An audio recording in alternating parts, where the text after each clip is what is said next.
آج ہم پڑھیں گے نجاست، گندگی یہ کتنی قسم کی ہوتی ہے۔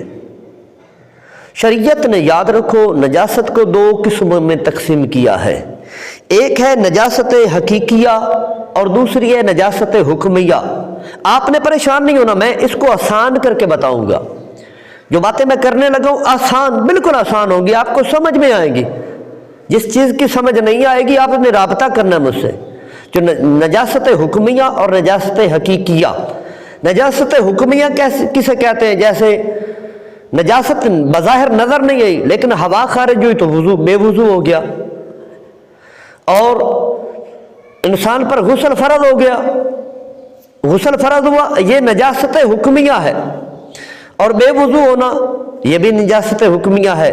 اور ایک ہے نجاست حقیقیہ جس کا وجود نظر آئے، جیسے پیشاب کا لگ جانا، پیخانے کا لگ جانا، شراب کا انسان پر آ جانا، گندگی کا کیچڑ وغیرہ کا لگ جانا، اس کو نجاست حقیقیہ کہتے ہیں۔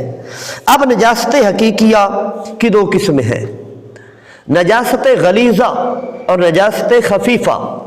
یہ نجاست غلیظہ کیا ہے اور خفیفہ کیا ہے؟ یہ بڑی سننے اور سمجھنے والی بات۔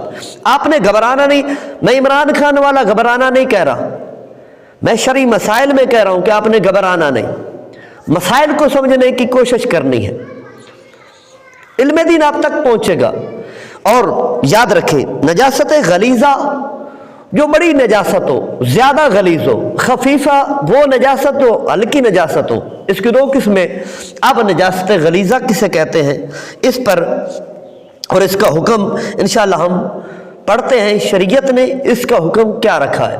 یاد رکھو نجاست غلیظہ ایک درہم، ایک ہتھیلی کی مقدار یا ایک درہم کی مقدار جسم رکھنے والی نجاست غلیظہ آپ کے بدن یا کپڑوں پر لگ جائے تو وہ جگہ وہ بدن کا حصہ، وہ کپڑے کا حصہ ناپاک ہو جائے گا، اس کا دور کرنا لازم ہے۔